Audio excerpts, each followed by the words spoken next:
29వ నందమూరి తారక రామారావు గారి వర్ధంతి సందర్భంగా ఈరోజు చిత్తూరు నియోజకవర్గంలో ఘనంగా నివాళులు అర్పించడం జరిగింది. ఆడపడుచులకి అగ్రతాంబూలమని చెప్పినటువంటి మన నందమూరి తారక రామారావు గారు ఆంధ్ర రాష్ట్రాన్ని తెలుగుదేశం పార్టీ స్థాపన ద్వారా ఎంతో ఎత్తుకు తీసుకెళ్లారు.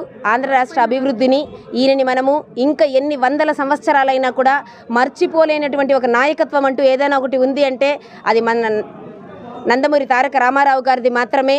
అటువంటి నందమూరి తారక రామారావు గారు మనకు ఎంతో మందికి స్ఫూర్తిదాయకంగా నిలిచారు. ఆడవారికి అగ్రతాంబూలమని చెప్పి ఆడవాళ్ళని రాజకీయాలలో కానీ అన్ని విధాలుగా కూడా ఆదుకుని వాళ్ళకి ముందు పెద్దపీట వేసినటువంటి వ్యక్తిని మేమందరం కూడా ఎంతో గౌరవిస్తాం. ఈరోజు ఎంతో ఘనంగా నివాళులు అర్పించాం. ఈరోజు ఈ విధంగా తెలుగుదేశం పార్టీ ఉంది, ఇంకెన్నేళ్ళైనా ఉంటుంది అంటే అది ఆయన వ్యక్తిత్వము, ఆయన చేసినటువంటి పార్టీ విధి విధానాల ద్వారా మాత్రమే.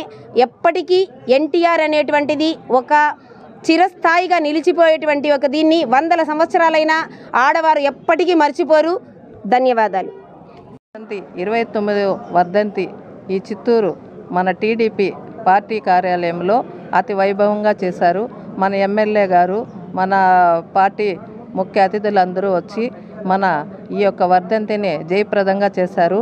ముఖ్యంగా మన ఎన్టీ రామారావు గారు మహిళల గురించి స్థాపించిన ఈ యొక్క పార్టీలో మా చిత్తూరు నియోజకవర్గ ప్రజలు, మన మహిళలు ఎంతో ఘన విజయంగా ప్రతి ప్రోగ్రాంని సాధించి ఆయన ఆశయాలను కరెక్ట్గా పాటిస్తూ ఆయన ఎక్కడన్నా ఉండని ఈ మహిళలు అనేవాళ్ళు ప్రతి ఒక్కరూ ఆయన అడుగుజాడలో నడుస్తూ మా చిత్తూరు నియోజకవర్గ ఎమ్మెల్యే గారు, మన చంద్రబాబు నాయుడు గారు కానీ, మన నారా లోకేష్ బాబు కానీ వాళ్ళు ప్రతి ఒక్కరూ వాళ్ళ అడుగుజాడల్లో నడుచుకుంటూ మా నియోజకవర్గ ప్రజలకు అందరికీ మన ఎమ్మెల్యే గారు కూడా కానీ అహర్నిశలు కష్టపడుతూ రాత్రింపగళ్ళు కష్టపడుతూ మా మహిళలకు మంచి గౌరవ మర్యాద ఇస్తూ వాళ్ళతో మా వెంట నడిపించుకుంటూ మమ్మల్ని చాలా బాగా మాకు అభిమానం అనేది చూపిస్తున్నారు.